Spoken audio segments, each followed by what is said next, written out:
ਮਰੀਦ ਆਂਦਾ ਸਰਕਾਰ ਆ ਜਿਹੜੇ ਸ਼ੇਰ ਬਣਾਉਂਦੇ ਹੋ ਕਿਸ ਤਰ੍ਹਾਂ ਬਣਾਉਂਦੇ ਹੋ ਆਗਾ ਦੱਸਨੇ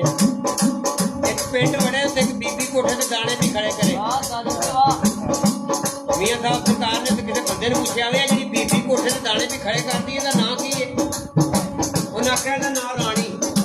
ਮਰੀਦ ਨੂੰ ਆਖਿਆ ਲਿਖ ਲੈ ਬਈ ਉਹ ਪਿੰਡੋਂ ਬਾਹਰ ਨਿਕਲੇ ਅਗਲੇ ਪਿੰਡ ਗਏ ਉੱਥੋਂ ਜਨਾਜ਼ਾ ਪਿਆ ਵੇ ਸਰਕਾਰ ਨੇ ਪੁੱਛਿਆ ਕਿਸੇ ਬੰਦੇ ਨੂੰ ਜਿਹੜਾ ਬੰਦਾ ਫੌਤ ਹੋਇਆ ਇਹਦਾ ਨਾਂ ਕੀ ਉਹਨਾਂ ਨੇ ਆਖਿਆ ਇਹਦਾ ਨਾਂ ਜੀਵਨ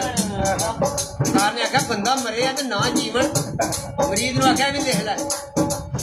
ਉਸ ਪਿੰਡੋਂ ਬਾਹਰ ਨਿਕਲੇ ਕਿ ਡਾਂਗਰੀ ਡੰਗਰ ਪੇ ਚਰਨ ਉਹਨਾਂ ਦੇ ਵਿੱਚ ਬੁੱਢਾ ਸੀ ਉਹਦਾ ਨਾਮ ਵੀ ਮੁਹੰਮਦ ਹੀ ਕੋਈ ਆਖੇ ਮੁਹੰਮਦ ਮੇਰੇ ਵੀ ਡੰਗਰ ਮੋੜ ਲਿਆ ਕੋਈ ਆਖੇ ਮੇਰੇ ਵੀ ਮੋੜ ਲਿਆ ਸਰਕਾਰ ਨੇ ਖਲੋ ਕੇ ਵਾਕਿਆ ਵੇਖਿਆ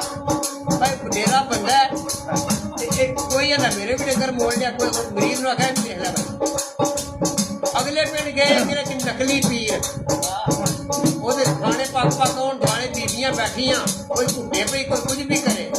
ਸਰਕਾਰ ਨੇ ਪੁੱਛਿਆ ਵੀ ਜਿਹੜਾ ਪੀਰ ਇਹਦਾ ਨਾਂ ਕੀ ਹੈ ਉਹਨਾਂ ਆਖਿਆ ਇਹਦਾ ਨਾਂ ਟੋਡਰ ਮਰੀਜ਼ ਨੂੰ ਆਖਿਆ ਵੀ ਲਿਖ ਲੈ ਤੇ ਮੀਆਂ ਸਾਹਿਬ ਉਹਦੇ ਕੀ ਆਂਦੇ ਨੇ ਮੁਕੱਦੋ ਲਿਖਾ